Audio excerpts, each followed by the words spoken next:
it takes a lot of time and it takes a lot of energy. And if we don't stop and celebrate those wins, we often will think, why am I doing this again? Yes.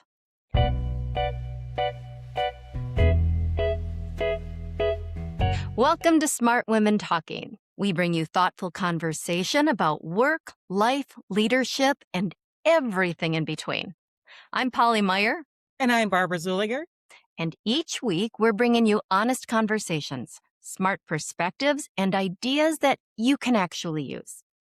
So, Barb, tell our guests what we're talking about today. I'm so excited to be kicking off season 2 with this one because I think this is so important for many of our listeners. Most women know how to chase success. What you may not have been taught is how to own that success. You've mastered the chase, but have you mastered the win? In the season 2 opener, Polly and I are going to talk about how to get real about achieving success and the gap of actually experiencing it. Why driven women keep leapfrogging their own wins, why celebrating yourself still feels like bragging, and what it looks like to finally design a success that feels as good as it looks. No guests for this episode, just Polly and I having a real conversation with ideas that you can use today. So, Barb, do you want to start us off with some questions? Absolutely. Let's start out with like at a certain level of success, right? I think um, question shifts from how did I get here to why doesn't this feel the way I thought it would? Have you ever experienced that where it just everything seems to be happening so fast and I don't feel successful yet? Yeah, I think this is very common actually. From my perspective, my experiences and the clients that I work with, it usually starts like this. We often start with the vision for what success looks like. And in our minds, it's this linear path, right? Point A to point B. But in Exactly. reality, it's more like 3 steps forward, 1 step back. And sometimes that step forward can take us right off a cliff that we did not even see on the horizon. Yes. So the journey itself towards success, it can be really frustrating at times. And partly it's because once we create that vision for what we want to achieve or who we want to become, we don't always think through the obstacles and the challenges that we are going to face on that journey to achieve that success. Or we don't think through those sacrifices that are going to have to be made, possibly to our health or to our relationships. And we discover that, oh, this is a big one for me. We discover that our emotional and our cognitive capacity gets tapped out way much quicker than what we were relying on to be there. So, I mean, are you just ever like brain dead at the end of your day where you can't take any more calls or anything Yes. because the capacity's not there?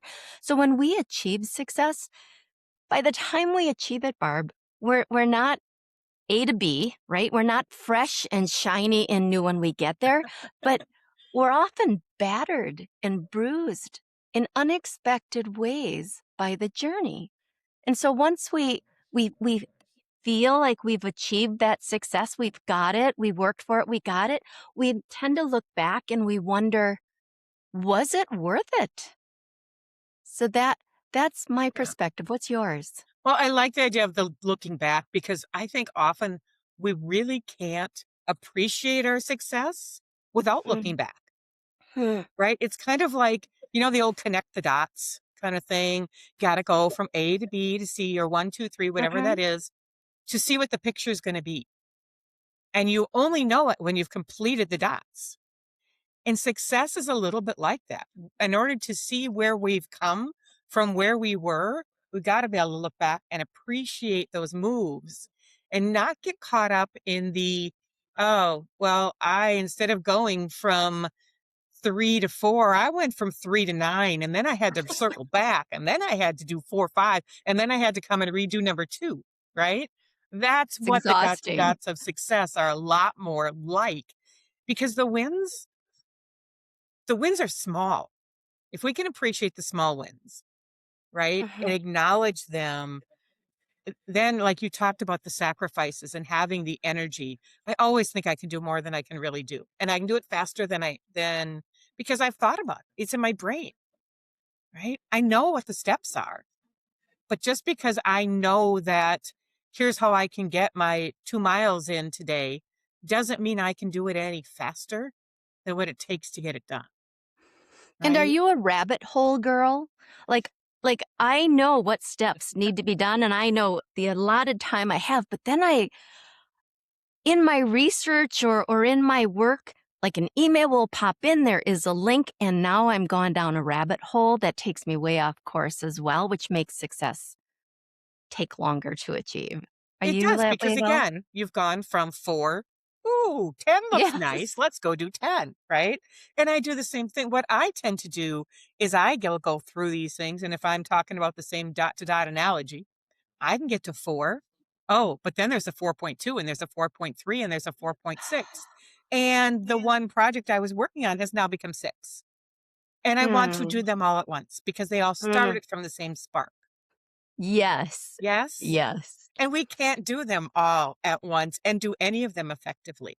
Whether that's a program or it's a podcast or it's a new way to entice our clients to reach their next levels. Right? And We have to have some focus on those things, and that all of that gets distracting, and then we sit here, and yet if somebody from the outside can look at it and say, "Look, you went from 1 to 4. Look how far you've come." And we're yeah. thinking, "Yes, but I wanna get to 40." Yeah. And I think that's where our topic about designing success becomes so important is being able to be aware of where we wanna go, but celebrating those wins along the way because as you said, it is hard to maintain the energy and the focus. I mean, I don't know any women that don't have something in addition to their business that they're responsible to. And if that's true, I guess I have met a couple that are all business and I work really hard to get them away from being all business. We need other Mm. things in our lives. And we need to have so this oozes into that topic about boundaries, which is not our topic for today. However, being able to celebrate those wins and give ourselves the opportunity to appreciate as we put each puzzle piece in along the way. Well, let me ask you. So that ties into the next thing I wanted to talk about is we're taught how to pursue success, right? But not how to experience it. So from your perspective, what does it actually look like to experience success in real time, not just chase that next version of it? It has to be really intentional because I don't know. You and I are were raised probably by similar parents in the same generations, right? And I remember my mother, and this is a little off topic as well, but I remember my mom telling me they didn't really praise us a whole lot because they Mm. never wanted us to feel like we were we had made it, right? They wanted us to keep striving. And she regretted that a little bit because she felt like maybe that would have been good for all of us to have felt a little more of those wins. But I think having been raised that way, you don't stop and celebrate that win. You keep moving on. And I think if we can, I kind of look at it, one of the easiest ways when I'm talking about this topic is just the ABCs, right? Acknowledge it. Acknowledge that you have achieved this. Acknowledge that we are in season 2 of Smart Women Talking. Acknowledge, that we have accomplished something, even if it's not the whole picture. Um, and then blast it out. One thing I find is many of us don't talk about our wins, right? It's bragging, or it's really not that big a win because somebody else has gone further, or Mm. somebody else did it faster, or somebody else is talking more about it, even though I just did this, right? So acknowledge it, blast it out, because when we share it with others, not only do we get to claim that feeling of success, but others get to feel, oh, well, if Barbara can do it, Polly can do it, I can do it, Hmm. right? And I do want to come back to that quote unquote bragging piece too later in the Right. podcast because it's really an important topic. I see it come up with my clients a lot. For myself, on the Strengths Finder assessment, one of my top strengths is achiever.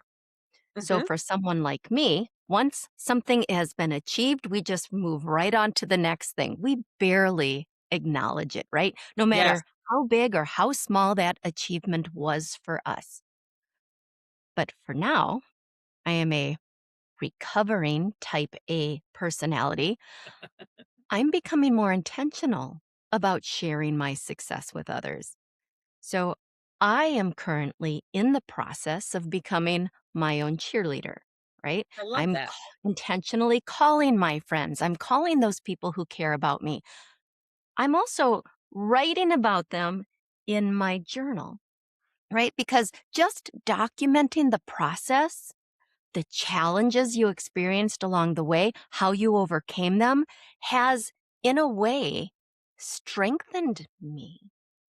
Here's why, because documenting your successes and not just blowing past them like most people do, uh, it gives you a stronger foundation to stand on, which is really needed when you are walking into those moments of consequence because it keeps the imposter syndrome from seeping in. Absolutely.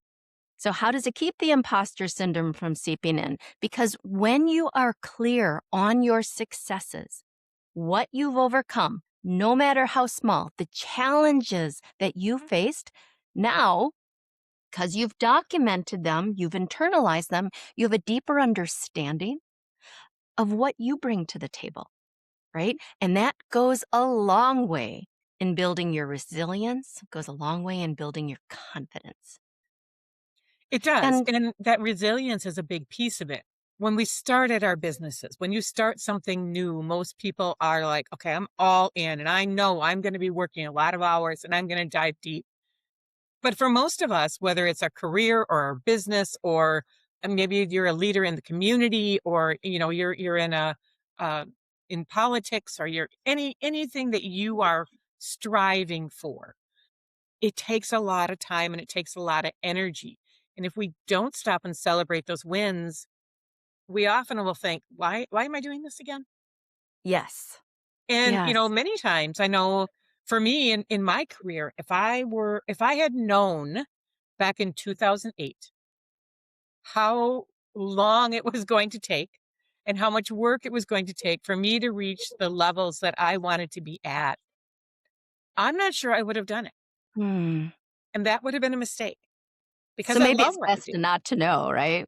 It's It, sometimes it, and that's why we have to stop and celebrate those wins, because if we're waiting for that big win, it may not feel like the big win when you get there. If you're right. not used to celebrating those wins along the way, we use those wins to lift us up to that next level or that next step or that next adventure.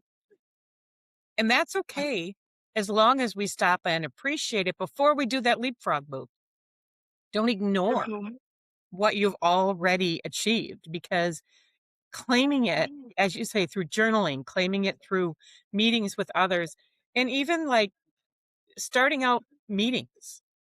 What are you celebrating today? Hmm. What's your win since the last time we talked? Whether that's with your team, or whether it's with, a mastermind, or it's with just, people that other women especially, because we are really good at lifting each other up most of the time, but not as good about celebrating ourselves. There's this quiet pressure that women carry. There's this feeling that they should already be further ahead. Yes. And where do you think that comes from? Like, not only where do you think it comes from, but how does it shape the way that they see their own successes? What are your thoughts on that? Where does it come from? The first thing that comes to mind is it comes from the fact that we're visionaries, Yes. right? If we are leaders in whatever realm that may be in, if we are somebody who's got big dreams, that means we're visionaries. We can see what that looks like. And if we can see it, why aren't I there? Am I there yet, mom? Are we there yet, mom, from the back Mhm. seat, right? We know what it's going to look like when we get there, or we know what we want it to look like and feel like, but we always think it's going to happen faster than it really does. So I think that that is a piece of feeling like we should be further along. And I think also sometimes we get in our own way. I don't know if you've ever experienced that, Oh, where maybe once or twice. once or twice, where we think we have this inner battle going on sometimes of, oh, this is what I want to do. Oh, but can you really do that? Well, I don't know. But I really want to do this. I Mm, have fallen into patterns at times of being an 80%er. I'll get 80% of a project ready to go or 80% of a new program. And then I'll look at it and say, I don't know if I like that. And then I don't do it. But it comes back to me frequently, a year later, 2 years later. And I'm thinking, all right, if this is still with me, it must have value. And I want to get back to it. And then I get it out there and it works well. And well, crap, why did I waste that 2 years of not getting this finished to do it? At that point, it really doesn't matter why. Just keep moving forward with it, right? But I think it's the fact that we are visionaries. So because we can see it, we want to get there. And sometimes we create our own blocks. mm. You know, I, Uh, I have another point of view because you've brought up visionary a couple times. uh-huh. And there was a time when I was dirt poor. I mean, dirt poor. And I would set my alarm clock to wake me up in the middle of the night when the full moon, the big full moon in the summertime would be at its greatest height. And I would go outside and I would stand outside and I would, arms raised, profess to the universe my vision, right? And one of those was I wanted to make 100 grand in a single year. And not just that, I want to know that I have the conviction to do it. Well, the first year that I made 100 grand, I was quite smitten with myself because I did it. But Barb, it didn't last long, right? Because I Yes. quickly started thinking of how other coaches that I'm watching online, well, heck, they're making a lot more than me doing the very Yeah. same thing. So my mindset and my vision shifted to I need to find ways to provide more value, more assets, putting in more hours to get further ahead so that my success is aligned with my peers. Barb, it's a vicious cycle because The eventually comparison. you just burn yourself out. Yeah. So I would say that social media is a very big part of why women feel like they're behind, right? We Yes. see what other people are doing, what they're putting out there. But on social media, this hits me. We are only seeing what they want us to see, right? That's It's very called, true. Yeah. it's called marketing for a reason, but it's done so well that it leaves us ending up feeling like our success is not enough. So, as women, we continue to strive. That's what I'm thinking. And I think that comparison piece is a really big one. And we can find benefits in that, right? Well, if they can do it, so can I. Well, if there's a market for this, you know, or if there is somebody else just got a position of promotion and they're now the CEO of whatever company, but that's where I want to be. So how do I get there? Mhm. Um, if somebody else can do it, so can we, Mhm. right? But I do think social media could be used in a more supportive way. But who wants to get out there and say, hey, I tried this and it failed? Mhm. But that's a part of winning too. It is. It's also part of being real, Yes. right? And we can relate to being real. You can So feel it. when we're talking about designing success, um, what are we really asking someone to take ownership of and why is that so much harder than it sounds? Like, how do we Taking design success? We've talked a lot about celebrating it, right? How do we get Mhm. to that point where we can appreciate it and we're continuing to design it? I find that, and this is hard to do sometimes, but pausing taking time to pause, blocking it on your calendar, pausing to recognize where they are, right? This pausing comes in the form of deep listening, processing out loud with a coach or a therapist or a best friend, journaling, learning from assessments, right? Because when you pause, it gives you a greater awareness. You approach situations differently with this not only a greater awareness, but oftentimes a greater aliveness, with more compassion, with more conviction, with more mission. When we pause in this way, we find that we're no longer winging it as we approach situations, because in the pause with this greater awareness, what happens is we start to shed what no longer works for us, right? The old truths that were holding us back, the old ways of being. So I find that the greatest shifts, it does happen with a coach. It does happen with a therapist or through journaling, because it all brings a greater awareness. It brings illumination to your blind spots. And this gives you the courage to shift. What are your thoughts? One of the things you said really resonated with me there. We've been talking about claiming our success and really feeling it and really, you know, like putting it in our backpack and taking it with us, right? Mm-hmm. But you said something about the pause also helps us let go. Mm-hmm. And I think that that is really important, we've accomplished this piece of it. Now, how do we use this? How do we use this for what we want next?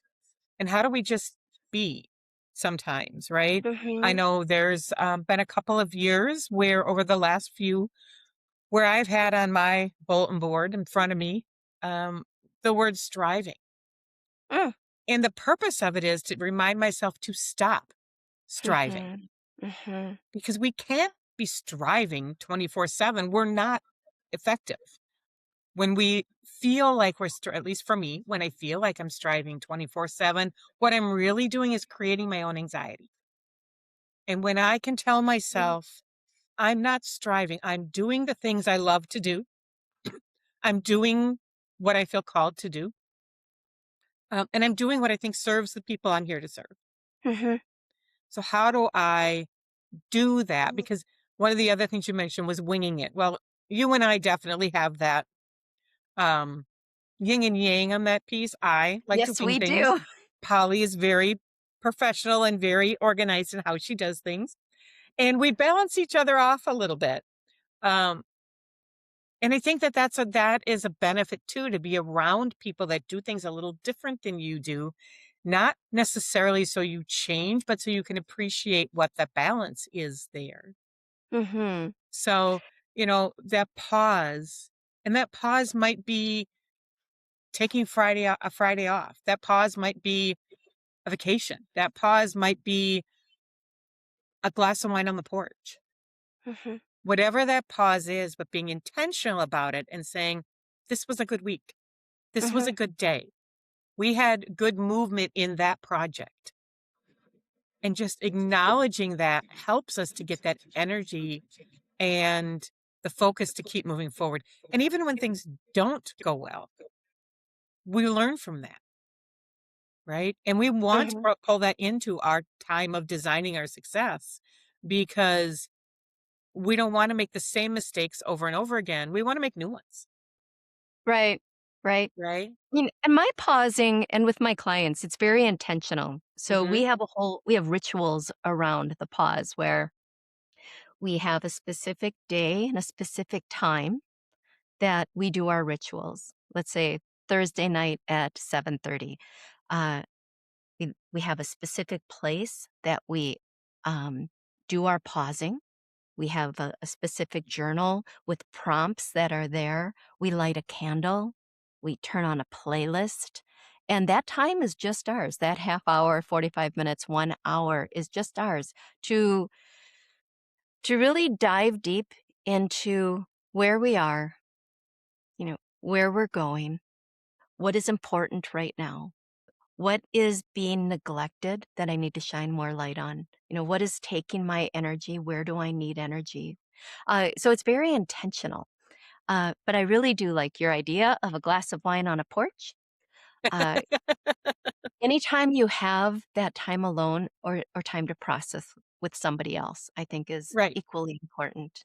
I think the pauses, and it's for many women, at different phases in our lives, it can be really hard to find that time. It isn't going to just show up Right? because as we started out today's conversation, i- we're good at chasing success. Mhm. Many of us, especially our listeners, right?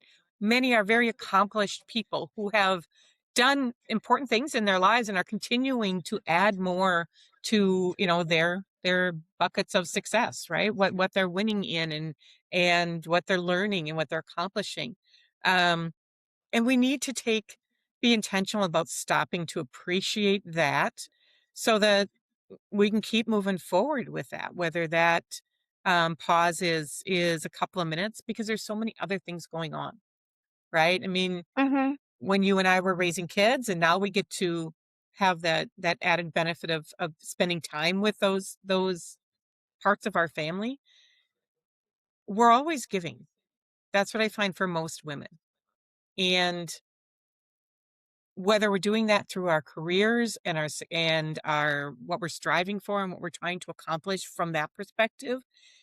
As soon as we take time away from that, we often immediately will be caught up in serving someone else, Mhm. whether that's through our communities or through our families or through our connections. And that's not bad. That's a good thing, right? That's how we're changing the world.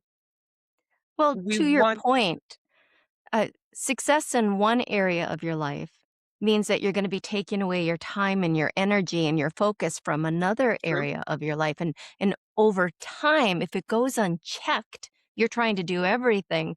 It's going to lead to imbalance. It's going to lead to burnout. right?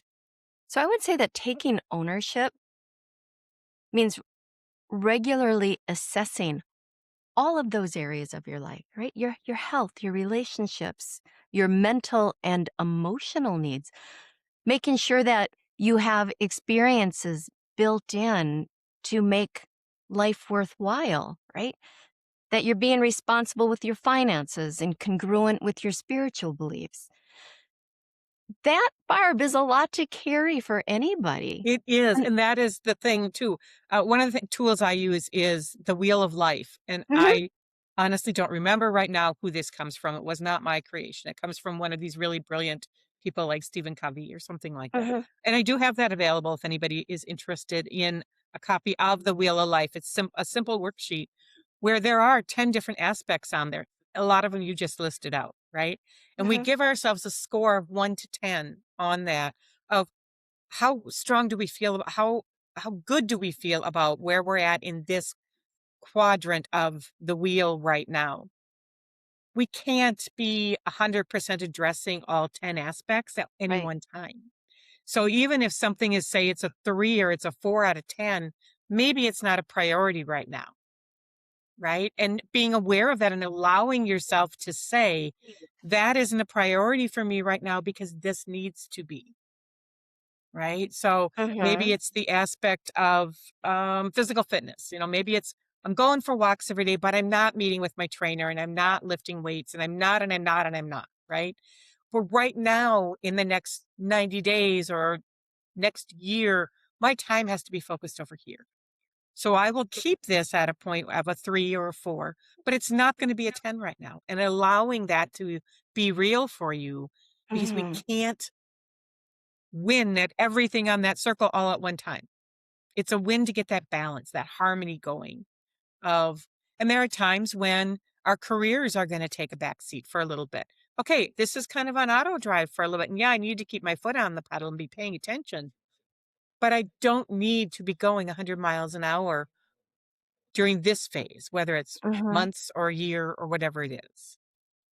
So we find that balance. And just as you said, being aware of all the other aspects of what make us a full, happy person. Because really, if you're career is going crazy or your business is growing leaps and bounds, but you're not happy. Is that really success? Right. Good point. Yeah. So how do we find that? So, Polly, if somebody's listening to us, and I know they're out there, right? Wave to us. I know you're out there. Um, Somebody finishes listening to this episode and they're thinking, man, that really resonated with me. What is one move you would suggest that this successful woman take forward to help her appreciate the success she's achieving? Start journaling. That is my number one suggestion.